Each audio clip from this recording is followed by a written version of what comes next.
ચલો આજે શરૂ કરીએ એક નવો પોડકાસ્ટ, જેમાં ઘણા દિવસથી મારી ઈચ્છા હતી કે અત્યારે જે ડૉક્ટર્સ બની ગયા છે અથવા જે ડૉક્ટર્સ બની રહ્યા છે, કારણ કે અત્યારે ભણનારા દરેક 11-12 વાળા વિદ્યાર્થી જે નીટની પ્રિપરેશન કરી રહ્યા છે, એમના માટે સપનું હોય છે કે ડૉક્ટર્સ કેવી રીતે બની ગયા ને સર એમનું સાંભળવું છે.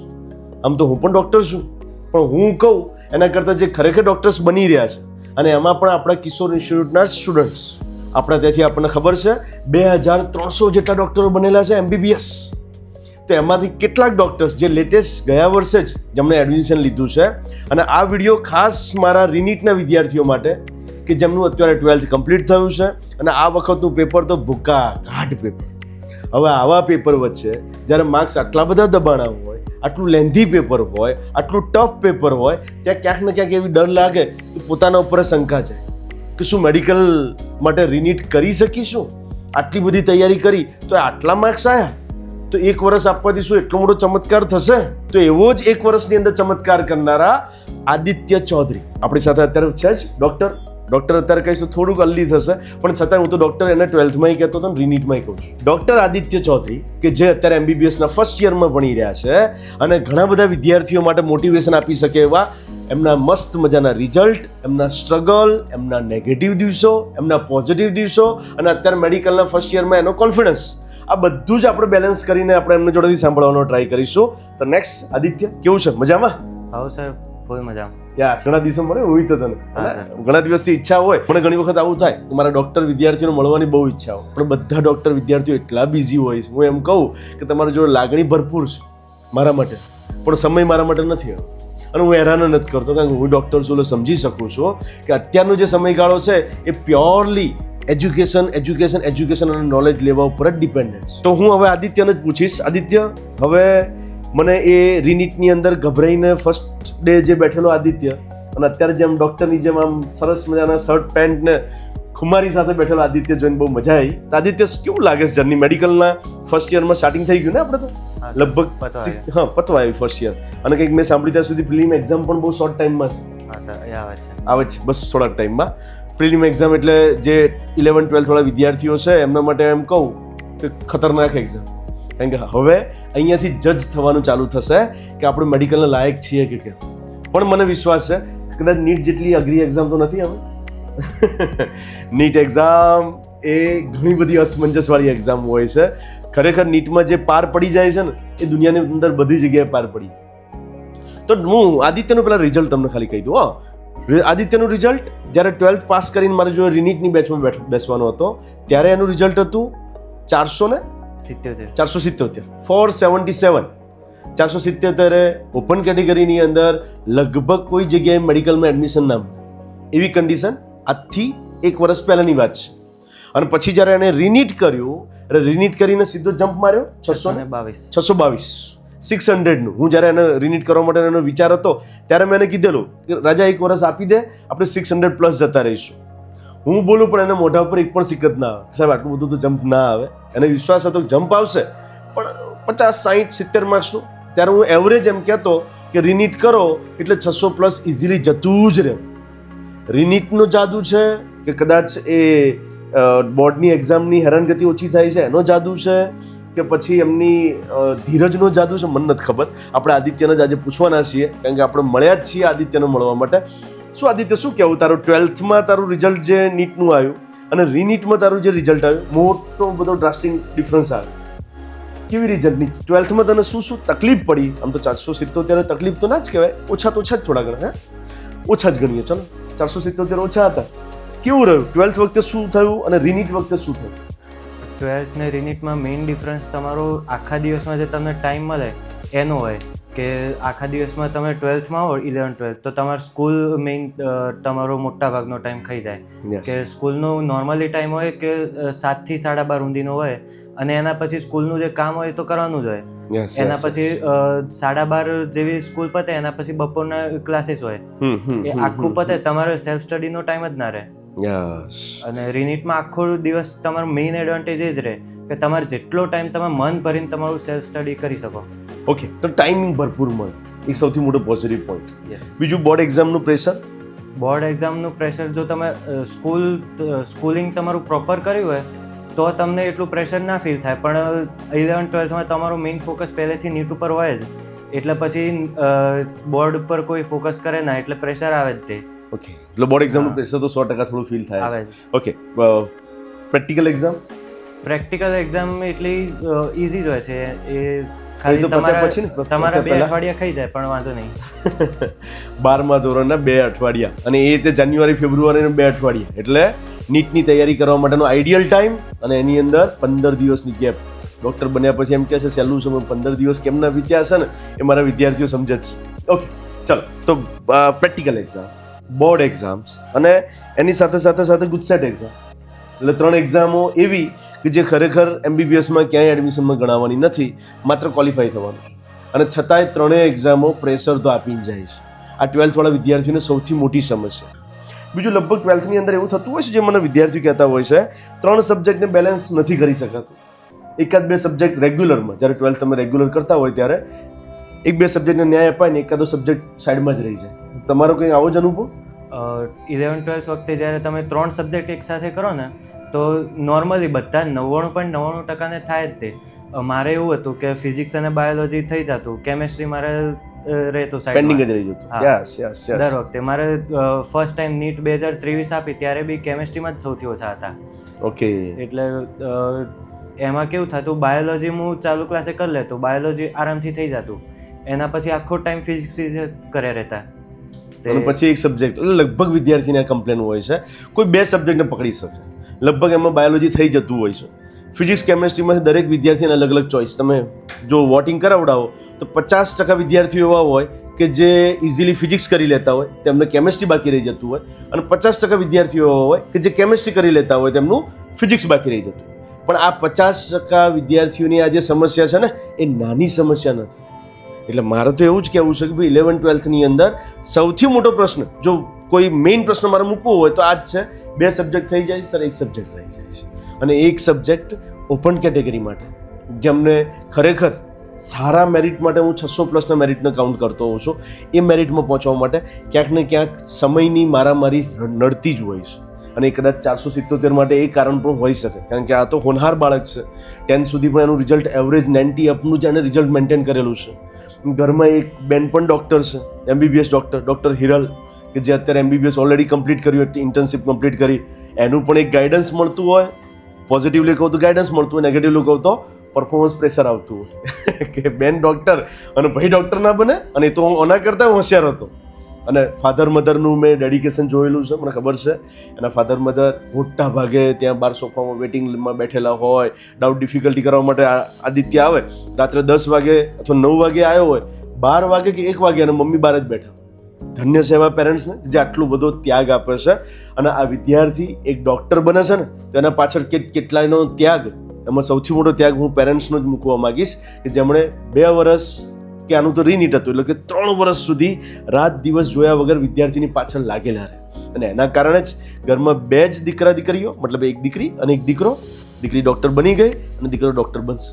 સાહેબ, આનાથી વધારે શું જોઈએ ફેમિલીની અંદર? 2 ડૉક્ટરો ઘરની અંદર જ હોય. ખાસ તો આ મને એવું લાગ્યું કે રીનીટ એક સારો ઓપ્શન. ચલો, ટાઈમ મેનેજમેન્ટમાં રીનીટમાં શું બેનિફિટ થયો તમને? આપણે કિશોર ઇન્સ્ટિટ્યૂટમાં બીજા ઇન્સ્ટિટ્યૂટ જેવું નથી હોતું કે દરરોજના 3 સબ્જેક્ટ ભણાવે અને દિવસનો મોટાભાગનો ટાઈમ એ લોકો ખાઈ જાય. એ સૌથી પોઝિટિવ પાસું છે કે દિવસમાં સવારના ટાઈમે જ્યારે તમે પીક પર હો ત્યારે તમને નવી વસ્તુ શીખવાડે, અને એક દિવસમાં 1 જ સબ્જેક્ટ, અને એ ઇનફ ટાઈમ છે. ઓકે, એટલે તમને 1 સબ્જેક્ટ જ્યારે શીખવાડે, બાકીનો ટાઈમ તમે એ જ સબ્જેક્ટ બી કરી શકો, અને બાકીનું તમારું જે પાછળનો જે બેકલોગ હતો એ બી તમારી રીતે ક્લિયર કરી શકો. યસ, આ બહુ જરૂરી છે. રીનીટમાં આપણા ઇન્સ્ટિટ્યૂટની અંદર વિદ્યાર્થીઓને હું ખાસ કહેવા માંગીશ કે આપણા ઇન્સ્ટિટ્યૂટમાં સૌથી પોઝિટિવ આપણે એ વસ્તુ મૂકેલી છે કે પર ડે 1 સબ્જેક્ટ. ભલે એનું સેશન 3 કલાક, 3.5 કલાક, જરૂર પડે તો 4 કલાકનું પણ અથવા 5 કલાકનું, પણ પર ડે 1 સબ્જેક્ટ, એટલે 4 કલાક અમે ભણાવીને છોડી દીધા વિદ્યાર્થીઓને. એના પછી એની જોડે 20 કલાક એને પ્લાનિંગ કરવા માટે. બીજું, 1 જ સબ્જેક્ટ ભણ્યા છે એટલે 1 જ સબ્જેક્ટનું રિવિઝન, 1 જ સબ્જેક્ટના MCQ સોલ્વ કરવાનું, 1 જ સબ્જેક્ટની થિયરી સોલ્વ કરવાની. આ બધી જ વસ્તુઓ એક આઈડિયલ એટમોસ્ફિયર આપી જાય સ્ટુડન્ટ્સને કે ભાઈ આખો દિવસ સબ્જેક્ટને તમે તૂટી પડો. તો દિવસમાં અંદાજે કેટલા કલાકનું રીડિંગ રીનીટમાં થતું હતું?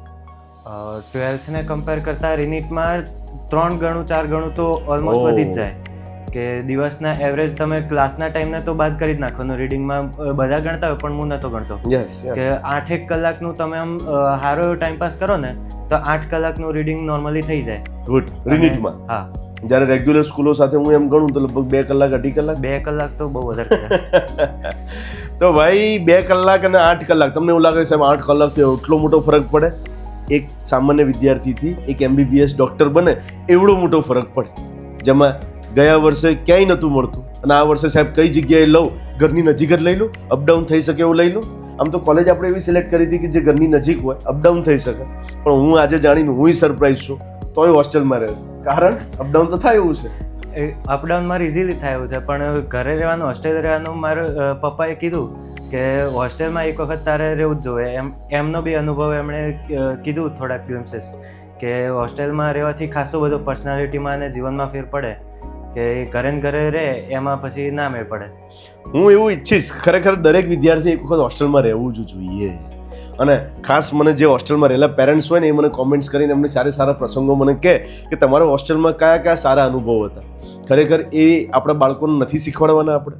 મારા અનુભવ તો જબરદસ્ત છે. હું ક્યારેક એનો પણ પોડકાસ્ટ બનાવીશ અને તમને કહીશ કે હોસ્ટેલનો અનુભવ કેવો હતો. ડૉક્ટરો હતા, એક રૂમની અંદર અમને 16 જણ રાખેલા, જનરલ વાર્ડ ખાલી કરીને, અને પછી અમારે જે મસ્ત મજાનો રૂમની અંદર મેળો બનતો. એક તો દિવસમાં 10-15 કલાક વાંચવાનું હોય ડૉક્ટર હોઈએ એટલે, અને એમાંય રૂમની અંદર અમે 16 જણ જનરલ વાર્ડની અંદર, કારણ કે હોસ્ટેલ અમારી બનતી હતી એ વખતે સ્ટાર્ટિંગમાં.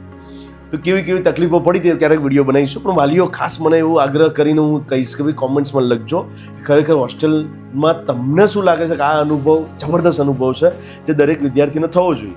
તો શું લાગે છે, ઘર કરતાં હોસ્ટેલમાં મજા આવી? ઓબ્વિયસલી સર, ફરક રહે. અને હોસ્ટેલ છે MBBS કોલેજની, તો ખાસો ફરક રહે. ઓકે, બીજા વિદ્યાર્થીઓ વાંચતા હોય એનું મોટિવેશન, આખું એટમોસ્ફિયર, એજ્યુકેશન. આપણે હોસ્ટેલમાં મેઇન તો જ્યારે આપણે ટાઈમ પાસ કરતા હોય ને બીજા જ્યારે વાંચતા હોય ને ત્યારે મેઇન પ્રેશર ફીલ થાય. એ નીટના પ્રેશર કરતા હવે વધારે હોય. ખતરનાક. બીજા વાંચે છે ને આપણે. આ મારો અનુભવ પણ છે હો ભાઈ. સવારે સાઉથ ઇન્ડિયન મારા કેટલાક મિત્રો હતા, સવારે 4 વાગે ઉઠી જાય, 3 વાગે ઉઠી જાય વાંચવા માટે. અને આપણે સવારે 7 વાગે ઉઠીએ કે 8 વાગે, ગુજરાતી તરીકે આપણે 7-8 વાગે જ ઉઠીએ. 7-8 વાગે ઉઠીએ એટલે જીવ કપાઈ જાય કે હારું આ લોકોએ આપણા જંગાથી ભણે છે, 4 કલાકનું રીડિંગ કર્યું અને આપણે 4 કલાક ઊંઘીને ઉઠ્યું. પણ આપણે ગુજરાતીઓ પાછા રાત્રે ખેંચી નાખતા હોઈએ છીએ. એટલે રાત્રે 12, 1, 2 અમે તો એવું કરીને બેસતા. એ વખતે મુન્નાભાઈ MBBS પિક્ચર આવેલું એટલે અમે એવું કહેતા કે રાત તો પપ્પાની, પેલી રાણી તો પપ્પાની કરીને કુકરી મારતા ને, એ વખતે અમે એમ કહેતા રાત તો પપ્પાની, એમ કરીને પલાઠી મારીને બેસી જઈએ તો પછી સવાર પડજો વહેલી. તો ગુજરાતીઓમાં આપણે રાતના રાજા છીએ. સવારે ઉઠવાનું કહું તો થોડુંક આપણને આળસ આવતી હોય છે, પણ એ જરૂરિયાત પ્રમાણે મોડિફિકેશન આપણે ગુજરાતીઓ કરી લઈએ. ઓકે, તો હોસ્ટેલમાં રીડિંગ માટેનો એક માહોલ સારો. બીજું નાની મોટી વસ્તુઓમાં લગભગ જમવાનું બધું સેટ થઈ જતું હોય છે. જમવાનું અમારી હોસ્ટેલમાં તો મેસનું તો સમજ્યા આવે તે અમે મેસમાં ખાલી 3-4 વાર જ અત્યાર સુધી ખાધું છે. બહાર ટિફિન જ મંગાવી દઈએ બહારના. ઓકે, ટિફિન સેવાની બધું સારું વ્યવસ્થા હશે જેના કારણે સચવાઈ જતું હશે. અને ટૂંકમાં આપણે તો કોમ્પ્રોમાઇઝ જમવા માટે નથી ગયા. હોસ્ટેલવાળા બધા વિદ્યાર્થીઓને એમ કહું કે ભાઈ જમવા માટે જતા હોય તો હોસ્ટેલમાં ન જતા. હોસ્ટેલ એ ભણવા માટે છે. જે ભણવાના ભૂખ્યા છે ને, જેના પેટનો ખાડો ભરવો છે અને જેને મગજનો ખાડો ભરવો છે ને, એમના માટે થઈને આ બધી હોસ્ટેલો, એમાંય MBBSની હોસ્ટેલ જે આપણે નોર્મલ હોસ્ટેલને કમ્પેર કરીએ, અહીંયા બધા ડૉક્ટરો, જેના કારણે એક માહોલ અલગ જ લેવલે ચાલતો. અને હોસ્ટેલના સારા નરસા બધા અનુભવો તમને જીવનમાં ઘણું બધું શીખવાડી જાય છે. તો રીડિંગ થઈ જાય છે હોસ્ટેલમાં? Yes sir. અને હોસ્ટેલ માટે એક મેઇન લાઈન કે હોસ્ટેલ એ કંઈ તમારે રહેવા માટેની તમારી પરમેનન્ટ જગ્યા નથી. હોસ્ટેલ એ રહેવા માટેની જગ્યા હું નહીં કહું, એ ખાલી એક ટેમ્પરરી એડજસ્ટમેન્ટ છે કે તમે બેટર ફ્યુચરમાં બેટર પર્સન બની શકો. વાવ, ડૉક્ટર જેવી લેંગ્વેજ બોલવા માંડ્યો છે આદિત્ય. ચાલો, મજા આવી. તો આદિત્ય, એ તો ચલો હું એમ કમ્પેરિઝન પૂછી શકું કે રિનિટમાં વધારે વંચાતું હતું કે મેડિકલ કોલેજ સાથે વધારે વંચાય છે? મેડિકલ કોલેજમાં ઓબ્વિયસલી વધારે વંચાય છે કે કેપેસિટી બી તમારી બૂસ્ટ થઈ જાય. કે રિનિટમાં જે તમે સિલેબસ કવર કરી શકો એ તમે 2 દિવસમાં કોઈ સિલેબસ કવર કરો, એ મેડિકલ કોલેજમાં તમારે 2-3 કલાકનું જ કામ હોય, ટાઈમ બી એટલો જ હોય. એટલે એટલે કટોકટીમાં દોડતા તમે શીખી જાઓ. આ બહુ અગત્યની વસ્તુ છે ડૉક્ટરો, ભવિષ્યના ડૉક્ટરો. કારણ કે 11-12 એ તમને મેડિકલની ઘણી બધી શીખ આપી જાય છે અને એ શીખવું એટલું જ જરૂરી છે, કારણ કે એ વસ્તુ તમને ભવિષ્ય માટે ઘણા બધા તૈયાર કરશે. યસ. તો ચલો રીડિંગ સરસ થાય છે, સાંભળી મને આનંદ થયો. તો રિઝલ્ટ સારું જ આવશે સર? રિઝલ્ટનું ના પૂછો, ફર્સ્ટ યર છે, મોટા ભાગે ગુજરાતી વિદ્યાર્થીઓને આવું હોય છે કે સર ફર્સ્ટ યરમાં રિઝલ્ટનું ના પૂછશો, સેકન્ડ અને થર્ડ યર પછી તમે રિઝલ્ટનું પૂછો, અમે રિઝલ્ટ જોરદાર મેન્ટેન તમને કરી આપીશું. ઓકે ચાલો નેક્સ્ટ. તો હવે મમ્મી પપ્પાના ખુશ? જે મેં રિનીટમાં એડમિશન લેવા માટે મમ્મી પપ્પા આવેલા અને પપ્પા મને ઓફિસમાં બેઠેલા બહુ બધી ચિંતાઓ સાથે કે સાહેબ રિનીટ કરીએ કે ના કરીએ. સાહેબ તમારું શું કહેવું એની અંદર? આ પ્રશ્ન અમારા માટે બહુ અઘરો હોય છે, પણ હું તોય બધા વાલીઓને કહીશ જે અત્યારે 12th બોર્ડ એક્ઝામનું રિઝલ્ટ આવી ગયેલું છે અને હજી વેટ કરી રહ્યા છે કે રિનીટ કરવું કે ના કરવું, પ્લીઝ કરજો. કારણ કે 1 વર્ષ આપવાથી જો પાછળના 50-60 વર્ષ સુધરતા હોય ને તો 1 વર્ષ જાજુ માયને નથી રાખતું. અને એ 1 વર્ષ આપવાથી 2 વસ્તુ થાય છે. આઈ થિંક સો તને પણ એ ફીલ થયું હશે કે એક તો ડિગ્રી મળી અને તો મજા જ મજા છે, સાહેબ MBBS મળી ગયું. સેકન્ડ, ગયા વર્ષે જે લો કોન્ફિડન્સ વાળો આદિત્ય હતો 477 વાળો, અને અત્યારે ડોક્ટર આદિત્ય કે જે 622 લઈને બેઠેલા છે, એનો કોન્ફિડન્સ આઈ થિંક સો ઘણું બધું વધી જાય. લાસ્ટ 477 આવે અમારે એ યર. જો મેં કોઈ બી મેનેજમેન્ટ કોટામાં કે પ્રાઇવેટ કોલેજમાં લઈ દીધું હોય એડમિશન તો ડિગ્રી તો મળી જાત, પણ જે કોન્ફિડન્સનો જે ખાડો રહી જાત કે ભાઈ આટલા માર્ક્સથી કે પૈસાથી ભણ્યા એ ના ભરાત. વાગ્યું છાતી ઉપર વાગ્યો. જેટલા મેનેજમેન્ટ કોટામાં જવાના છે ને બધાના છાતી ઉપર વાગ્યો. આ જોરદાર વસ્તુ છે કે જો મેનેજમેન્ટ કોટામાં અથવા વધારે ફી ભરીને જતા રહીએ છીએ ને 1 વર્ષ આપ્યા વગર, હું એમ કહું કે ભાઈ તમારું એકવાર પોટેન્શિયલ બહાર લાવો, તમારી જે અંદર ક્ષમતા છે ને બધી ક્ષમતા બહાર લાવો. રિનીટ ઇઝ ધ બેસ્ટ ઓપ્શન, આનાથી સારો ઓપ્શન નથી કોન્ફિડન્સ બહાર લાવવા માટે. આ તો આદિત્ય છે, આવો એક ડૉક્ટર અલ્પેશ કરીને પણ વિદ્યાર્થી હતો, એને મેં MBBSમાં એડમિશન મળ્યું એટલે મેં એને ફોન કરેલો કે અલ્પેશ કોંગ્રેચ્યુલેશન, MBBSમાં એડમિશન મળી ગયું તને, જોરદાર. મને કે સાહેબ MBBSમાં એડમિશન મળ્યું ને એના કરતાં વધારે ખુશી છે કે મને જે કોન્ફિડન્સ તમે મને કરી આપ્યો 1 વર્ષની અંદર, હવે હું ગમે તે કોર્સમાં જઈશ ને તો હું આગળ જ વધીશ. મારા માટે MBBS કોર્સ કરતાં પણ મારા વિદ્યાર્થીઓનો આ કોન્ફિડન્સ વધારે જરૂરી છે. અને મને તો આજે મોટું સર્ટિફિકેટ મળી ગયું, આમ છાતી ગદગદ થઈ ગઈ. વાહ વાહ વાહ, મજા મજા મજા મજા. ચલો ઓકે, કોન્ફિડન્સ બૂસ્ટઅપ થઈ ગયો, મેડિકલની જર્ની ચાલુ થઈ ગઈ. હવે લાગે છે કે હવે દોડે જ જઈશું આગળ. હવે એક વખત તમે નીટ ક્લિયર કરી લીધું, એનું જે બહારનું જે પ્રેશર હતું ને એ તમે ફેસ કરી લીધું, તો જે ભણવાનું ને જે એકેડેમિક પ્રેશર છે MBBSનું એ તો તમે હેન્ડલ કરી જ લેશો MBBS કોલેજમાં ગયા પછી. એ 11th કરો, તમે 12th કરો, રિનીટ કરો, એ તમારું ટ્રેનિંગ સેશન છે જે MBBS કોલેજ માટે તમે કરો. વાહ વાહ વાહ વાહ, ડોક્ટર દિલ જીતી લીધું આજે તો ભાઈ. આ જ વસ્તુ ડોક્ટર અજય સર રાડો પાડીને સમજાવતા હોય છે, પણ આ ડોક્ટરના ચહેરા સાંભળીને મને એટલો બધો આનંદ થયો. હવે તમારી વાત માનશો ને કે 11-12 એ આગળના ફ્યુચરના પાછળના જે તમારા બીજા 40-50 વર્ષ જીવવાનું છે ને એની મોટી ટ્રેનિંગ છે, એટલે એને પ્રોપર લઈ લો. અને એમાંય હવે તો લગભગ બાયોલોજી જ આવે છે, ફિઝિક્સ બિલકુલ નહીં, કેમેસ્ટ્રી આવે, કેમેસ્ટ્રી થોડુંક, બાયોકેમ ને બીજા કે સબ્જેક્ટોની અંદર કામ લાગે. ઓકે યસ, પણ મેક્સિમમ 80% બાયોલોજી. ઓકે, એટલે તમે બાયોલોજી જેટલું સ્ટ્રોંગ કરેલું હશે તમારી આઈ થિંક સો અહીંયા કોન્ફિડન્સમાં હેલ્પ થતી હશે. ફર્સ્ટ યરના કેટલાક ટોપિકો, કેટલાક સબ્જેક્ટો? ફર્સ્ટ યરના જે ફિઝિયોલોજી થઈ ગયું તમારું, કે પછી બાયોકેમમાં બી અમુક તમે ટોપિક લઈ લો. ફિઝિયોલોજી તો હું કહું મોટા ભાગનું, એની અંદર તમે 11th-12thનું જે કરેલું છે એ જ તમે જો એક્ઝામ હોલમાં NCERTની બી લાઈનો અંદર એડ કરશો ને તો બી તમારા માર્ક્સ એક્સ્ટ્રા બૂસ્ટ થશે. હા 12th से मेडिकल तक हमारा बायोलॉजी चलता है. मतलब કે જો બાયોલોજી સ્ટ્રોંગ કરી નાખ્યું ને તો મેડિકલના ફર્સ્ટ યરમાં પણ તો મને યાદ છે કેટલાક વિદ્યાર્થીઓ મને ફોન કરીને એનું એક્ઝામ કે સર 10 દિવસ પછી એક્ઝામ છે એટલે આઈની એનાટોમી સર રિવિઝન કરાવડાવો ને સર યર એક વખત રિવિઝન કરાવડાવી દો. મેડિકલ કોલેજની અંદર અમારે આ જ બધું લખવાનું છે, અથવા ગેસ્ટેશન ફેઝિસ એટલે કે ગર્ભ વિકાસ, આ બધા તબક્કાઓ ઓલમોસ્ટ મેડિકલની અંદર સિમિલર આવે છે. યસ ડોક્ટર, ચાલો તો ઓર બી મજા. મને તો ખબર છે આખો કોર્સ, કારણ કે મેં તો એક ભણેલો છું બીડી ચોરસિયા, જેની અંદર આખી એનાટોમી ફરીથી. પછી અમારી વખતે અમે સંપૂર્ણ લિંગમ ચોપડી યુઝ કરતા ફિઝિયોલોજી માટે. અત્યારે તમે કદાચ લેટેસ્ટમાં કંઈક અલગ બુક્સ ફિઝિયોલોજી માટે કઈ બુક અત્યારે પ્રચલિત છે? ગાયટન છે, જીકે પાલ છે, પછી સૌથી વધારે વપરાય ને એ સેમ્બુલિંગમ. ઓકે, હજી વાપરો છો તમે એમ અમારી બુક્સ? હા, 2008 તો મેં કમ્પ્લીટ કર્યું. હું વાત કરી તો 2004ની 2003-4 ની અંદર અમે સંપૂર્ણ યુઝ કરતા. બીડી ચોરસ તો હજી લગભગ એની જ છે. તો મોટા ભાગે બદલાતી જ નથી મેડિકલ ચોપડીઓ. મેડિકલનો આ બેનિફિટ પાછું એક વખત જે તમે ભણો છો ને જિંદગી ભર એનું જ રહેવાનું છે. બીજા બધા ફિલ્ડની અંદર સાયન્સ બદલાતું રહે, મેનેજમેન્ટ બદલાતું રહે, એન્જિનિયરિંગ બદલાતું રહે, બીજા બધાની અંદર ફંડામેન્ટલ જેમ કે ઓનલાઈન સિસ્ટમ આવતી જાય, ફલાણી ટીમખાણી. મેડિકલમાં હ્યુમન બોડીમાં કોઈ ચેન્જીસ ન થાવ, અને કોઈ ચેન્જીસ આવશે ખરો ને તમે ડૉક્ટરો ઓપરેશન કરીને પાછું જેવું હતું એવું કરી નાખીશું. એટલે અમે જે એનાટોમી ભણ્યા છીએ તમારે આખી જિંદગી એ જ એનાટોમી રાખવાની છે, ચેન્જ નથી કરવાની. કરી તો અમે ઓપરેશન કરી નાખીશું. યસ, એવું જ યા. તો સર હવે મેડિકલની જર્નીની અંદર ક્લાસ યાદ આવે છે? શું એ તો સર અમે યાદ કરીએ ક્લાસમાં બેસતા હતા અને જે મેમરીઝ હતી કે ફેરથી એક વખત ખાલી ક્લાસમાં બેસવા મળે હજુ યાદ કરીએ. અત્યાર સુધીના બધા ડૉક્ટરોની આ કમ્પ્લેન છે. અમારે ચલો એના માટેથી ડૉક્ટરોને એક ક્લાસ રાખવો પડશે. હું શું સમજાવું, પણ હવે આ તો મારા કરતાં હોશિયાર થવા માંડ્યા છે બધા. કારણ કે હવે તો મારા વિદ્યાર્થીઓ સર્જન બનવા માંડ્યા, કાર્ડિયોલોજીસ્ટ બનવા. એ કહે છે સાહેબ એક ક્લાસ ગોઠવો ને, તમારો એક ક્લાસ અમારે ભણવો હશે. પણ ટીચર્સ તરીકેનો જો સૌથી મોટા એવોર્ડ્સ હોય ને અમારા માટે, નોબેલ પુરસ્કાર અમારા માટે, તો આ જ છે કે અમારા વિદ્યાર્થીઓ આટલા મોટી પોસ્ટ ઉપર ગયા પછી પણ એમ કહે છે કે સર તમારો લેક્ચર અમારે ભણવો છે અને તમારા ક્લાસમાં બેસવું છે.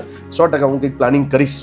અને જૂના વિદ્યાર્થીઓ સાંભળતા હોય મારા પોડકાસ્ટને તો એ પણ મને આ યાદોનો થોડીક કોમેન્ટ્સમાં લખજો, એટલે મને ખબર પડે કે ખરેખર મારા જે મળવા આવે છે એટલા જ વિદ્યાર્થીઓ આવું વિચારે છે કે તમે જે બિઝી બધા ડૉક્ટરો છો, 2300 ડૉક્ટરો, એ પણ આવું જ કંઈક વિચારો છો. તો મને કોમેન્ટ્સમાં લખજો. Yes doctor.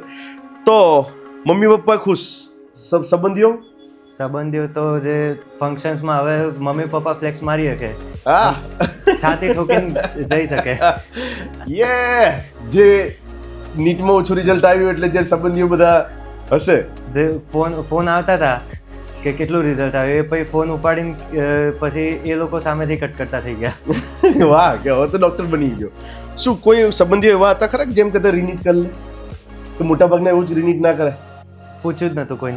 ઓકે, એ સૌથી સારો ઓપ્શન હો, બેસ્ટ ઓપ્શન. કારણ કે જ્યારે પૂછો છો ને સાહેબ, એટલું બધું ભમચકડા ચડાવે.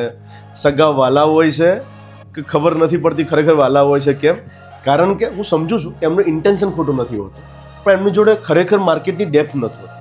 અત્યારે તમારા ક્લાસમાં બેસનારા, એડમિશન લેનારા ઘણા બધા રિનીટ વાળા, ઘણા બધા 90% જેવા 90% રિનીટ વાળા. ભાઈ આ આંકડો બરોબર નોંધજો. મારા ડૉક્ટરો, ફ્યુચરના ડૉક્ટરો, રિનીટ કરેલા 90% સ્ટુડન્ટ્સો MBBSમાં જાય છે. તો એનો મતલબ એવો થયો કે રેગ્યુલરમાં જવાવાળા 10% છે.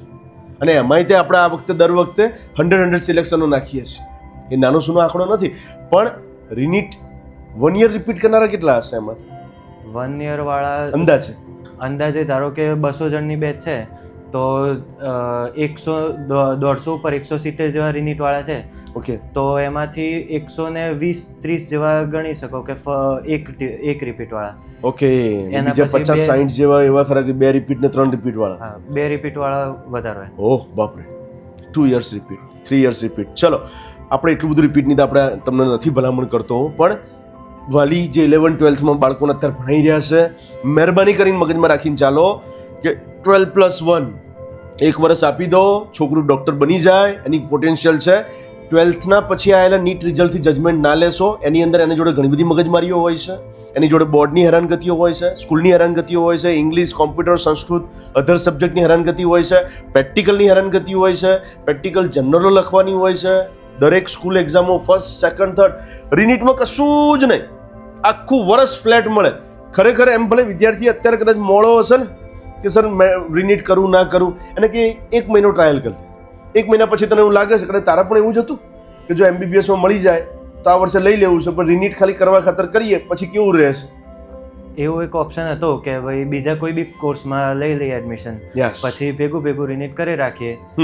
પણ એ એટલો બધો પ્રિફરેબલ ઓપ્શન નથી, કેમ કે પહેલી વાત તો સરે કીધું કે 11-12 થી કરો, તો એમાં એક ટોપિક બીજો એડ કરીશ કે તમારે સ્કૂલના જે સર હોય ને એમના બી ઈગો તમારે ભરવાના હોય કે મને કેમ નો કહી ગયો કે ભાઈ આ કેમ ક્લાસમાં નથી આવતો, એ બી તમારે સરનું ધ્યાન રાખવું પડે. તમે સમાધિમાં બેસીને સાધના કરી રહ્યા છો પણ લોકોને તમારા પર ઈર્ષા આવે છે. એવું જ થયું કે તમે સમાધિ લઈ રહ્યા છો, છોકરાઓને ટીચર્સને એવું લાગે છે કે મારા ઈગો મારા ક્લાસમાં આવીને ના બેસે. સંસ્કૃતના ટીચર્સને ઈગો હોય. એટલે મારા ભાઈ બધાનું હાથ જોડીને વિનંતી કરું છું કે મારા છોકરાઓને ડૉક્ટર બનવું હોય ને તો અથાગ સમાધિ જોઈશે. બધાએ એક જ પૂછવાનું કે બેટા તું નીટની તૈયારી કરી રહ્યો છે, તું નીટમાં પ્રોપર કરી રહ્યો છે, બેટા તું કરી લઈશ. જ્યારે પીઠ થાપડવાનું ચાલુ કરશે ને તો ડૉક્ટરો બનશે, નાસીપાસ કરવાથી નહીં. એટલે આ બધી હેરાનગતિઓ લગભગ એમાં રહેતી હતી. પછી આપણે વિચાર્યું હતું રિનીટ કરવું ના કરવું અસમંજસ હતો. પછી ચાલુ કર્યા પછી કેટલા ટાઈમે કોન્ફિડન્સ આવ્યો કે રિનીટ કરાય? ચાલુ કર્યું ને તો પહેલો દિવસ હું ચાલુ કર્યા સુધી નીટનું રિઝલ્ટ આવ્યું, તમને પછી મળવા આવ્યો, અને પછી જે પહેલો દિવસ આવ્યો ને ત્યાં સુધી તો હું બિલકુલ ઝીરો હતો કે શું જ થાય છે. પછી રસ્તામાં આવ્યો, જેમ જેમ ક્લાસીસ નજીક આવ્યું ઓટોમેટિક કોન્ફિડન્સ બૂસ્ટ થયો. પહેલા જ દિવસે પછી ડાયરેક્ટ આવી ગયો, ચાલુ કરી દીધું. યસ. અને પછી રિઝલ્ટો બનવા માંડ્યા, એકાદ મહિના પછી કોન્ફિડન્સ બધું બૂસ્ટ થવા માંડ્યું કે હવે કર્યા જેવું છે, હવે કર્યા જેવું છે. જે પહેલી કિપમીટ આવી ને એના પછી કોન્ફિડન્સ રિયલ આવે કે તમે હવે કરી શકો એમ છો, કે ના સર ખોટું નતા કહેતા. સરના ઉપર થોડી શંકા તો પહેલા હતી છે. કિપમીટ ફરીથી એક નવો શબ્દ આવ્યો. કિપમીટ એટલે કિશોર ઇન્સ્ટિટ્યૂટની એક મેગા એક્ઝામ હોય છે કે જેમાં બધા વિદ્યાર્થીઓ કોમન એક્ઝામ આપે, બધા સેન્ટર ઉપરથી, અને એમના ઉપરથી એમનું કોમન રિઝલ્ટ બને. ઓલ ગુજરાત રેન્ક શું છે, ઓલ ઇન્ડિયા રેન્ક શું છે, એમનો ખ્યાલ આવે એની અંદર. કિપમીટો આપતા ગયા અને નીટ આપી દીધી. આવું જ કંઈક. ઓકે, ચાલો. નીટ એક્ઝામ આપતી વખતે ડર લાગતી હતી? ગયા વખતે નીટ આપી હતી, આ વખતે ફરીથી નીટ જ્યારે 2024માં હું બીજી વાર આપવા ગયો તો ડરની સાથે પ્રિકોશન હતું કે લાસ્ટ યર જેવી મિસ્ટેક નથી રિપીટ કરવી. ઓકે. અને બીજી બધી મિસ્ટેક કિપમીટમાં કરી લીધી હતી, કેમ કે કિપમીટ એટલી બધી આપી દીધી હતી અને એમાં એટલી બધી મિસ્ટેક કરી લીધી હતી કે હવે કરવા માટે કોઈ મિસ્ટેક નથી બાકી હતી. Yes, good. જો ડોક્ટર, આ એક ડોક્ટર છો કે જો મારા જોડે ઓછું બોલતો હતો, વર્ષ પછી વાઘ થઈને પાછો આવ્યો છે. મને આનંદ થાય મારા વિદ્યાર્થીઓ આટલા કોન્ફિડન્ટ થાય છે, આટલા સરસ કોન્ફિડન્સ સાથે પાછા ઇન્સ્ટિટ્યૂટને મળવા માટે આવે છે. અને આ જર્નીમાં હું એવી આશા રાખીશ કે હવેના કોન્ફિડન્સ ઉપરથી આ જોવાવાળા વિડીયો જોવાવાળા બધા કોન્ફિડન્ટ હશે કે હવે પાછળ નથી પડવાનું. હવે એમડી સુધીની હું તો એવી આશા રાખું કે સર્જન બનો, કાર્ડિયોલોજિસ્ટ બનો. એવું કંઈ વિચાર્યું ખરું અત્યારે કદી જર્ની કરતા? અત્યારથી ફર્સ્ટ યરમાં એડમિશન લેતી વખતે અમે વિચારતા હતા, એના પછી ફર્સ્ટ યરમાં ટાઈમ જ નથી મળ્યો વિચારવાનો. હવે વિચારીશું શાંતિથી. સેકન્ડ યર પછી થોડાક વિડીયોઝ જોવાના વિદ્યાર્થીઓ ઓનલાઈન વિડીયોઝ જોતા હોય છે. સેકન્ડ યર પછી મેડિકલમાં સપોર્ટની જરૂર પડતી હોય છે. એ બધું જોતા જશે, સબ્જેક્ટના ઇન્ટરેસ્ટ થતા જશે, અને આગળની જર્ની. મારા ઘણા બધા કાર્ડિયોલોજિસ્ટ, જેમ કે હમણાં જ હું એક મારા ડૉક્ટર વિદ્યાર્થીને મળ્યો તો ડૉક્ટર પાર્થને, એમણે પણ એવું જ કીધેલું કે અત્યારથી બધું છેલ્લે સુધીનું ડેસ્ટિનેશન ના વિચારી લેશો. જર્ની ચાલતી જશે એમ ડેસ્ટિનેશન મળતું જશે. મેડિકલ કરતા જશો, MBBS કરતા જશો એટલે આગળના મેડિકલના રસ્તા, મતલબ કે તમારે સ્કિન સ્પેશિયાલિસ્ટ બનવું છે, પીડિયાટ્રિક બનવું છે, કાર્ડિયોલોજિસ્ટ બનવું છે, સર્જન બનવું છે, એ બધા એક પછી એક ગોલ બધા ડિસાઇડ થતા જશે. તો હું પણ આશા રાખું કે તમે તારી જે પર્સનાલિટી હવે બનતી જાય છે એમાં ફ્યુચરમાં એક જોરદાર ડૉક્ટર બનીને બહાર આવે, એક સારો સર્જન, કાર્ડિયોલોજિસ્ટ, વોટ એવર જે તું વિશ કરતો હોય એવું મસ્ત બનીને આવે. અને વતન કયું આપણું? બનાસકાંઠા. બનાસકાંઠાનું થરાદ. મારા જોડે અત્યારે રિનીટમાં ઘણા બધા થરાદના વિદ્યાર્થીઓ છે અને બનાસકાંઠાનો પટ્ટો ઘણો બધો આવે છે. બનાસકાંઠા અને સાબરકાંઠા બહુ બધું મારા જોડે રિનીટ કરવા માટે આવે છે. તો થરાદ પ્રોપર થરાદ કે થરાદના કોઈ ગામ? થરાદમાં વડગામડા. ઓકે, હું વડગામમાં ડૉક્ટર હતો, આ વડગામડાનો છું. ઓકે, વડગામડામાં કેટલા MBBS ડૉક્ટર ટચમાં આપણા ફેમિલીમાં કોઈ? વડગામડામાં તો મારી બેન પહેલી, પછી મારા પપ્પાના ફ્રેન્ડ હતા સ્કૂલ ટાઈમ, એમની છોકરી. ઓકે, પછી ત્રીજો હું. એટલે અમારા ગામમાં પહેલી 2 ફિમેલ ડોક્ટર અને હવે મેલ ડોક્ટર હવે બહાર આવવાનો છે. ઓકે, એટલે હું મારે દેશી ભાષામાં કહું તો 2 સિંહણ બની ગયા હતા, હવે એક સિંહ પણ ગરજવાનો છે. આ મજા પડવાની છે. ગામડે જશો એટલે કંઈક અલગ જ રૂહ આવશે. હવે ઓબ્વિયસલી સર.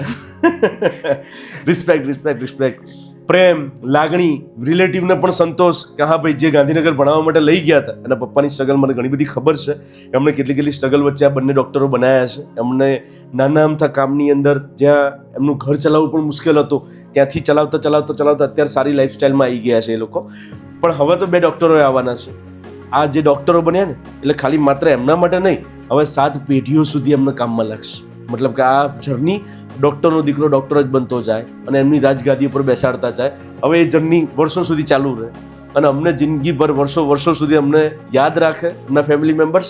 અને આવા જ 2300 ડૉક્ટરો બનાવ્યા છે. એ બધા ડૉક્ટરો, એમાં મારી જોડે એક બીજો પણ એક મારો બહુ જ લાડકો વિદ્યાર્થી ડૉક્ટર સાર્થક, એને પણ મેં રિક્વેસ્ટ કરી છે જો પોસિબલ હશે તો શોર્ટ ટાઈમમાં એનો પણ આપણે આવો જ એક પોડકાસ્ટ બનાવીશું. એની પણ જર્ની જોરદાર છે, એનો તો અદ્ભુત જર્ની છે, એટલે એનો પણ આપણે વિડીયો જોઈશું. આજે મજા પડી અને મેં અત્યાર સુધી આદિત્યને ક્યારેય હાથ નથી મિલાવ્યો, પણ હવે અને આજ સુધી લગભગ આપણે હાથ નથી મિલાવ્યો ક્યારે, પગે જ લાગ્યો છે. પણ આજે મને પ્રાઉડ છે કે હું ડૉક્ટર આદિત્યના હાથ મિલાવવા માંગીશ. ડૉક્ટર આદિત્ય, સુરવા અને ભવિષ્યમાં આવી જ જર્ની કરતા રહો અને ઘણા બધાને મોટિવેશન આપતા રહો. નેક્સ્ટ જો મારા વિદ્યાર્થીઓ બધા કહેશે તો ફરી પરથી એક પોડકાસ્ટ બનાવીશું કે મેડિકલની જર્ની કેવી રીનીટની જર્ની જોરદાર રહી છે, ઘણા બધાને મોટિવેશન તમે કરી આપો એવું જર્ની રહી છે. તો હવે મેડિકલની જર્ની માટે પણ આવો જ એક વિડીયો બનાવીશું. અને ફ્યુચરમાં તમે જ્યારે માસ્ટર ડિગ્રીમાં જાઓ એટલે કે MDમાં જે પણ કોર્સિસમાં એમાં પણ આપણે વિદ્યાર્થીઓને ગાઈડલાઈન કરવા માટે, કારણ કે તમે બધા ફ્યુચર છો. જે મારા અત્યારના ભણતા 6માં ભણતા વિદ્યાર્થીઓને પૂછો શું બનવું છે તો ડૉક્ટર બનવું છે ફ્યુચરમાં, તો તમે એ બધાના માર્ગદર્શક બનો, એવી સરસ મજાની જીવન જીવતા જાઓ અને જીવનમાં ખૂબ પ્રગતિ કરો. ટીચર તરીકે અમારા ખૂબ આશીર્વાદ તમારી સાથે બેટા, કારણ કે ભલે પોડકાસ્ટ કરતા હોય એ પણ છે તો ટીચર જ, એટલે તમને તમારી જર્નીમાં ખૂબ આગળ વધો એવા આશીર્વાદ. અને આ જ રીતે વિદ્યાર્થીઓ નેક્સ્ટ હું પોડકાસ્ટ કરતો રહીશ, નવા ડૉક્ટરોને મળતા રહીશું, એમની જર્નીમાંથી આપણે કંઈક સાર કાઢતા રહીશું અને આપણને નવા મુકામો સુધી પહોંચવા માટે કિશોર ઇન્સ્ટિટ્યૂટની જે થીમ લાઈન છે, come with dream return with success, સપનું લઈને આવો અને સપનું બનાવીને તમને અહીંયાથી અમે પાછા મોકલીશું. Come with dream return with success, સપનું લઈને આવો અને અહીંયાથી અમે સપનું પૂરું કરીને તમને મોકલીશું. આ એક એવો જ હીરો છે આપણી જોડે. થેન્ક યુ આદિત્ય, મળતા રહીશું. Thank you.